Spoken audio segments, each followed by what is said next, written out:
Vous m'entendez là? Hein? Ça va peut-être en faire venir. Donc mon thème que je vais aborder, donc c'est sol et changement climatique, adaptation des pratiques agronomiques dans les golfs. Alors quand on parle de changement climatique, on parle de quoi? On parle des variations importantes de climat, sécheresse, canicule, orages violents avec grêle, vent desséchant. Et 2002 a été l'année révélatrice de tous ces phénomènes. Ça a été le signal d'alerte. Donc en 2022, de par sa précocité, sa durée, son intensité, la sécheresse, canicule, même la douceur nocturne, sans rosée, a été exceptionnelle. Et les restrictions d'eau ont enfoncé les problèmes de limitation d'eau, nous a montré que la ressource en eau était limitée et devait nous pousser à de nouveaux modèles agronomiques. Donc du coup, la gestion agronomique des gazons, elle est à revisiter, à réorganiser en fonction de ces changements climatiques. Alors concernant la physiologie de la plante, la première impactée c'est la plante qui est en contact direct avec le climat. D'abord les chaleurs extrêmes, un régras s'arrête de fonctionner à 29 degrés, c'est-à-dire que sa photosynthèse est en panne. Et par contre sa respiration continue, puisque physiologiquement elle continue, donc elle perd de l'énergie et elle va progressivement s'affaiblir. Là vous avez sur la courbe de Gauss, vous avez le fonctionnement de la photosynthèse, c'est-à-dire l'absorption du CO2 en fonction de la température. Donc en dessous de 10 degrés, ça commence à baisser, et en dessous de 34 degrés, ça s'arrête quasiment. Les conséquences sur la physiologie des plantes, c'est aussi les maladies favorisées par la faiblesse des gazons, déjà qui ne fonctionnent plus au niveau purement photosynthétique. L'humidité provenant d'une irrigation importante et d'une température élevée. Autre sujet sur la physiologie des plantes, ça peut être les brûlures du soleil. C'est soit l'effet loupe par une irrigation en plein soleil, soit carrément la montée de température pour une plante qui a fermé ses stomates et qui donc subit toujours, non pas de la transpiration, mais pratiquement de l'évaporation. Et qui finit par la montée des températures par entraîner des brûlures. Globalement, la plante a un système de physiologie qui fonctionne bien l'hiver, la mise en dormance, mais l'été aussi, il y a une mise en dormance, c'est-à-dire une réduction de la transpiration et évaporation, sans pour autant l'annuler. Donc c'est pour ça qu'à des chaleurs extrêmes et des durées de canicule extrêmes et de sécheresse, il peut y avoir la mort de la plante. Mais quand elle est en dormance, la plante se met en arrêt, mais sans avoir fait comme en hiver des réserves. Donc les racines continuent à répondre classiquement par une décroissance graduelle de l'élévation foliaire, voire même un dessèchement des feuilles, sénescence des feuilles. On voit les arbres par exemple perdre leurs feuilles. C'est une manière de se défendre contre une évaporation et transpiration importante. Et dès le retour à l'automne, la plante se repart. C'est un phénomène réversible, mais quand on va trop loin dans cette déshydratation, on peut avoir la mort de la plante. Qu'est-ce qu'on observe aussi au niveau physiologie, c'est qu'il y a de la concurrence floristique avec une émergence de certaines plantes indésirables qui ont plus de chances de survivre à la chaleur et à la sécheresse, comme les chiens-dents, les trèfles, etc., qui ont un système racinaire plus profond, qui peuvent aller chercher l'eau en profondeur. Donc la physiologie de la plante est impactée. Le sol aussi est impacté, c'est-à-dire que le comportement à l'eau du sol change. Par exemple, les zones feutrées sèches deviennent hydrophobes. Hydrophobe, ça veut dire que vous arrosez et malgré tout, l'eau ne s'infiltre pas à l'endroit où vous arrosez. Il y a plutôt du déplacement horizontal et l'eau s'infiltrera là où ce ne sera pas hydrophobe. L'inverse d'hydrophobe, c'est hydrophile, c'est-à-dire qui se mouille facilement. On verra comment résoudre les problèmes d'hydrophobie. Sur les fairways, on peut avoir des craquements des argiles et du coup, ça perturbe la pénétrabilité parce que dans les fentes, l'eau va s'infiltrer en priorité et pas forcément arroser. Les argiles de surface ne vont pas forcément se réhumecter, c'est plutôt en profondeur, puisque finalement l'eau suit le chemin le plus facile, c'est-à-dire les fentes de retrait.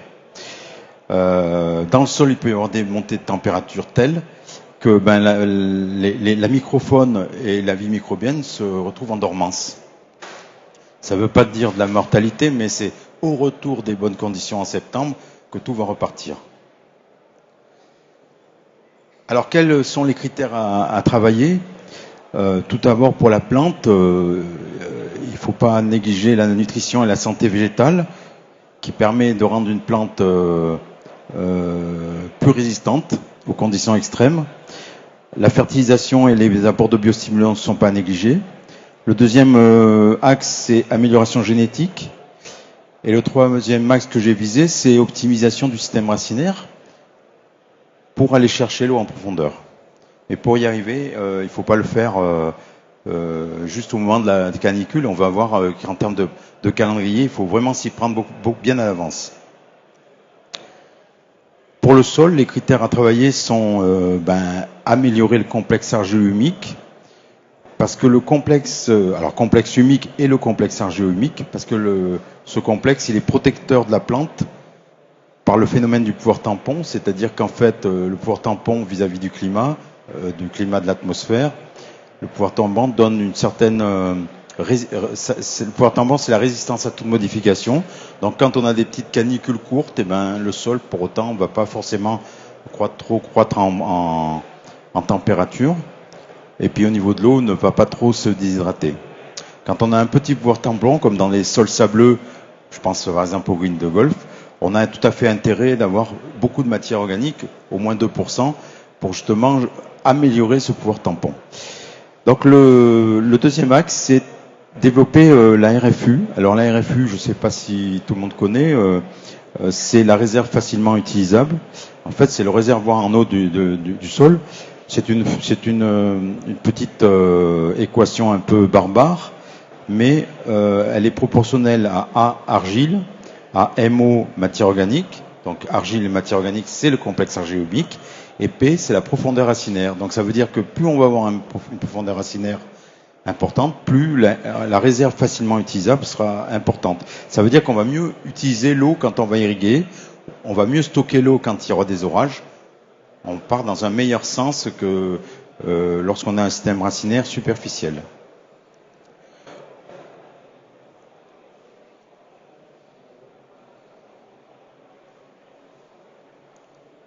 Et enfin, dans le sol, les critères à travailler, c'est la pénétrabilité verticale de l'eau. C'est la recherche de macro et microporosité par la réduction de la densité de l'eau, du sol, pour une efficience de l'irrigation et des puits. C'est-à-dire qu'en fait, ce qui nous intéresse, c'est que l'eau, quand on arrose, elle n'ait pas d'obstacle de surface, comme les zones sèches ou les zones tassées, et qu'elle s'infiltre bien verticalement pour qu'on puisse s'arrêter l'irrigation au niveau des racines, en quelque sorte. C'est-à-dire la dose d'irrigation doit être suffisante pour pouvoir amener l'eau jusqu'au plus bas des racines que l'on a sur le terrain. Mais encore faut-il que le sol soit pénétrable. Pas trop compacté, pas de zone sèche, pas de zone craquelée, etc. Donc vous voyez la RFU, comment on peut imaginer, entre une RFU entre 5 cm de racine, 10 cm ou 15, c'est du simple au triple en termes de RFU de stockage de l'eau. Donc je vous encourage à réaliser des diagnostics agronomiques de l'irrigation. Ce sont des diagnostics qui vous permettront de définir la juste dose, la juste fréquence et la juste répartition. Pour le sol, les critères à travailler, donc c'est la réduction aussi des zones sèches, cette pénétrabilité.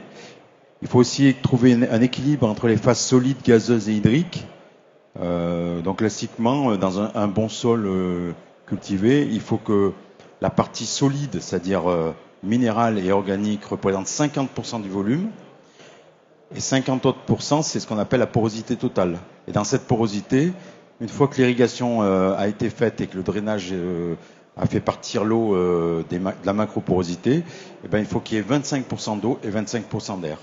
Et là, vous avez un bon sol, très difficile à obtenir pratiquement sur le terrain, mais c'est ça l'optimum. Et puis évidemment, les critères à travailler, c'est le système d'irrigation pour avoir une meilleure efficience de l'eau.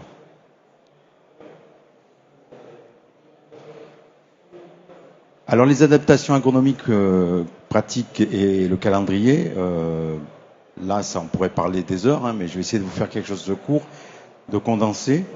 D'abord, les intrants ne sont pas à négliger.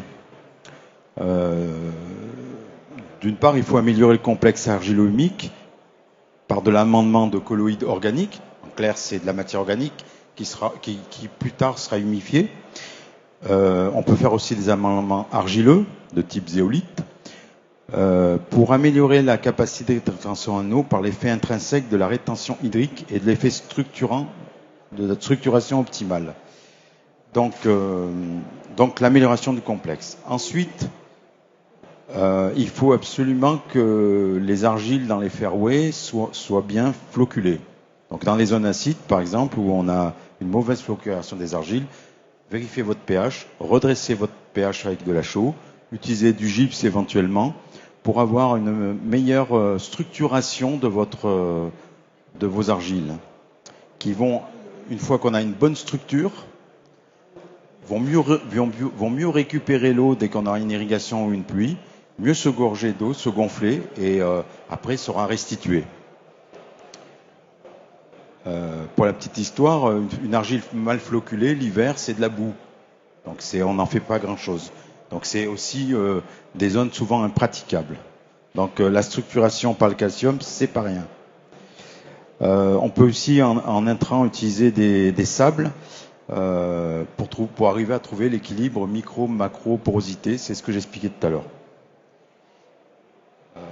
Comme autre intrant, on peut utiliser des mouillants pour les zones sèches. Souvent, les mouillants sont indissociables de travail du sol, défeutrage, carottage, etc.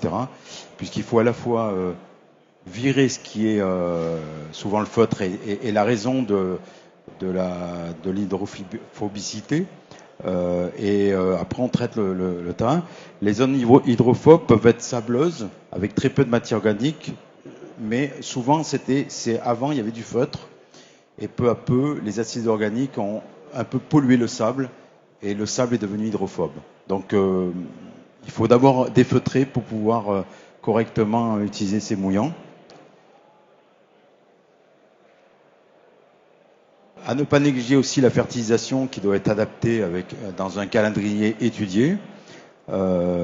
N'oubliez pas que pour avoir une bonne résistance à la sécheresse, le potassium est bien l'élément intéressant puisqu'il joue sur la pression osmotique de la cellule.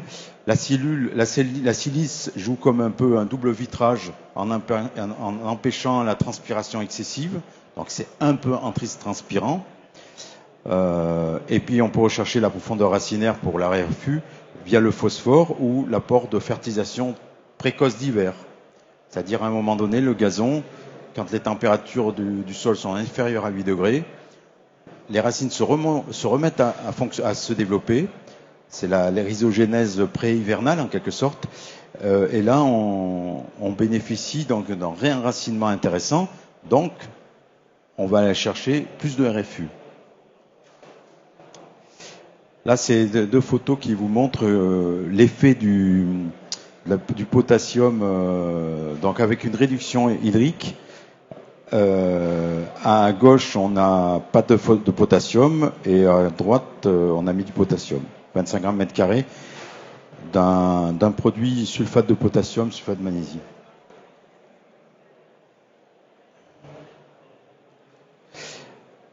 Et enfin, dans les pratiques agronomiques qui sont impératives, c'est les pratiques du travail du sol, dans un but souvent dans cette présentation, dans le but d'améliorer le stockage de l'eau. Donc on a vu que le stockage de l'eau, il est lié à plein de choses, mais il faut qu'intrinsèquement le sol puisse accueillir cette eau. Donc il faut que le sol soit pénétrable de façon verticale. Et là, dans le travail du sol, il faut trouver le bon équilibre entre le trop et le pas assez. Parce que certaines fois, on fait trop de travaux de sol, d'autres fois pas assez. Et surtout, on doit s'adapter au calendrier. Le calendrier doit nous guider pour qu'on soit raisonnable face aux aléas climatiques, ne pas faire de bêtises. Donc, j'en ai cité un certain nombre. Le défeutrage pour assurer la pénétrabilité de l'eau. La RC-tri pour le talage afin d'éviter les zones dégarnies soumises à l'évaporation. Vous savez qu'un sol qui n'est pas garni de gazon, s'évapore quand même, hein, donc se déshydrate. Donc cette RC-tri, c'est aussi favoriser le regarnissage. Et puis le but aussi, c'est de déchausser les dicotylédones hein, qui sont à force, vont faire réduire les plantains, etc. Le carottage pour intégrer les sables, organiques, argile. Le carottage a l'avantage de faire une sorte d'ascenseur à sable, de descendre le sable en profondeur. Alors je dis le carottage en évacuant les carottes et en remplaçant par... donc on peut mettre des sables, on peut mettre de la matière organique, on peut mettre des mélanges sable plus organiques. On peut rajouter des argiles de type zéolite, ce sont des argiles qui sont sèches, donc qui sont faciles à mélanger à du sable. Et ce carottage permet d'un écoulement vertical. D'autre part, ce carottage permet de faire un puits drainant, donc faire couler l'eau plus en profondeur. C'est à la fois utile l'hiver quand il y a trop d'eau, mais ça peut être aussi intéressant pour pouvoir faire migrer l'eau dans une plus grande profondeur. Et puis enfin, le décompactage pour limiter la densité et donc améliorer la pénétrabilité. Alors,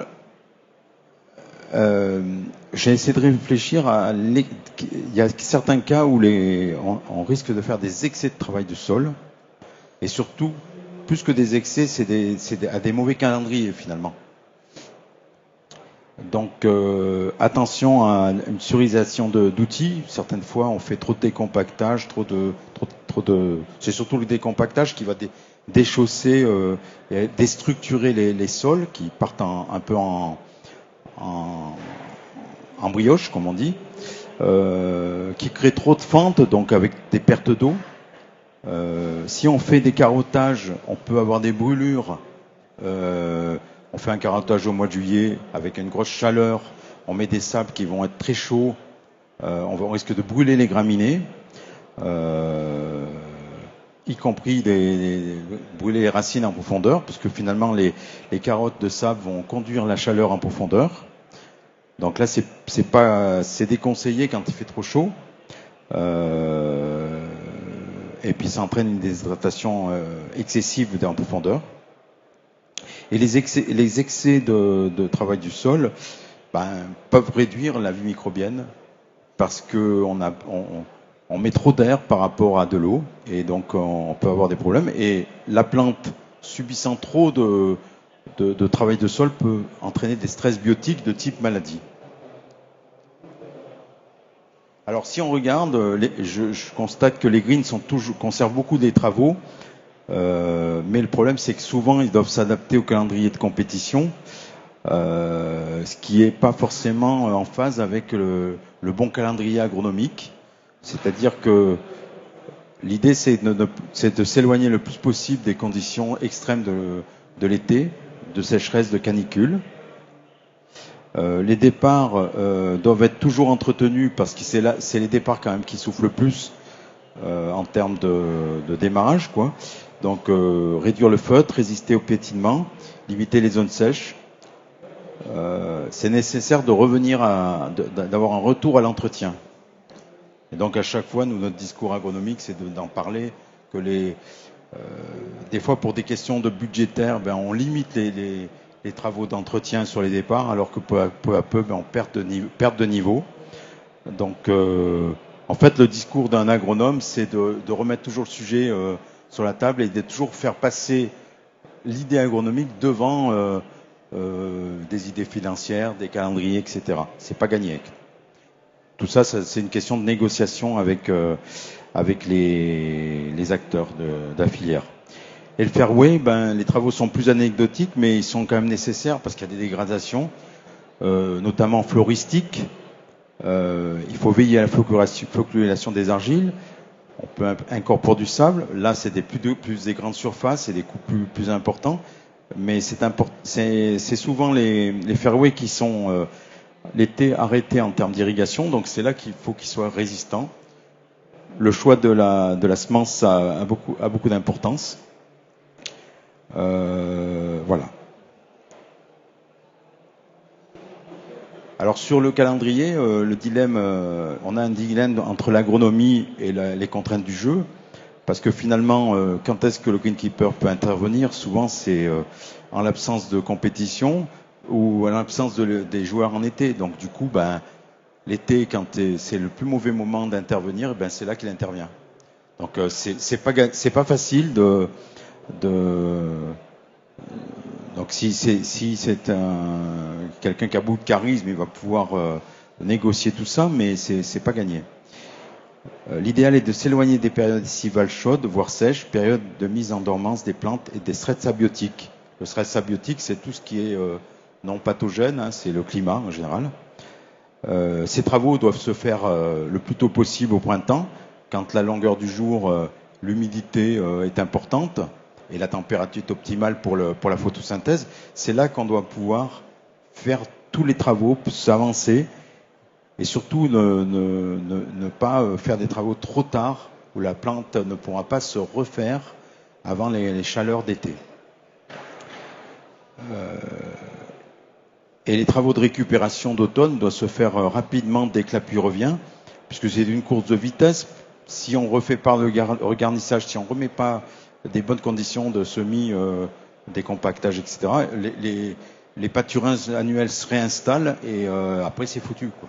Donc en fait c'est une question de course de vitesse, parce que le potentiel de germination des pâturins annuels au mois de septembre sont très importants et bien souvent on intervient un peu trop tard pour le ressemis et donc c'est le pâturin annuel qui prend le dessus.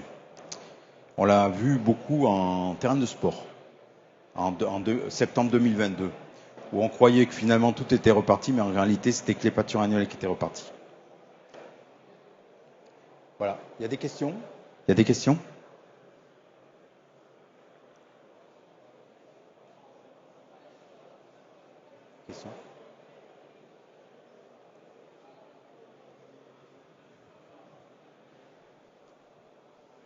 Oui.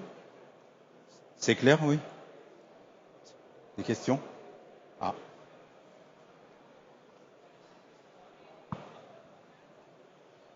Merci Pierre. Merci Pierre. Ouais.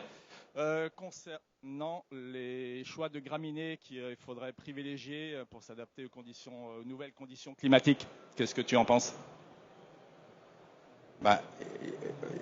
D'abord, c'est vrai que j'ai pas parlé tellement. Vous m'entendez là? J'ai pas tellement parlé de génétique. Déjà, les plantes en C3, c'est des graminées qui sont moins adaptées à la chaleur que les plantes en C4. Les plantes en C4, juste pour vous dire, c'est genre maïs, mais aussi cynodon, c'est-à-dire chien dent en quelque sorte. Donc là, il y a ce côté-là. Et puis après, les fétuques élevés dans le sud de la France, qui montent de plus en plus. La génétique des fétuques élevés s'améliore et donc on a un végétal de plus en plus fin et de plus en plus esthétique, mais résistant. Donc ta question c'était la génétique, oui bien sûr. La génétique nous aidera, mais pas que. Il faut que tout le monde travaille ensemble pour adapter pour adapter les conditions à la nouvelle donne de changement climatique.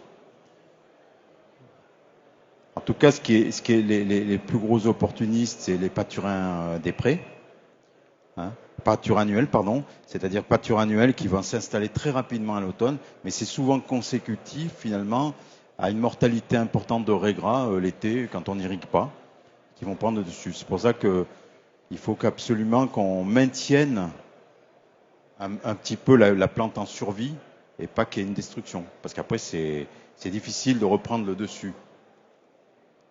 D'autres questions?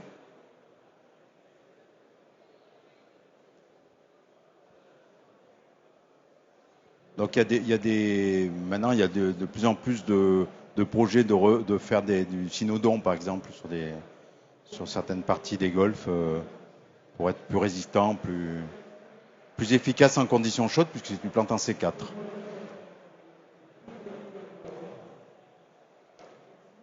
Donc s'il n'y a pas de questions, c'est bon? Tout est clair? C'est bon? Bon. Ben, impeccable. Merci. Gonna let our bodies talk.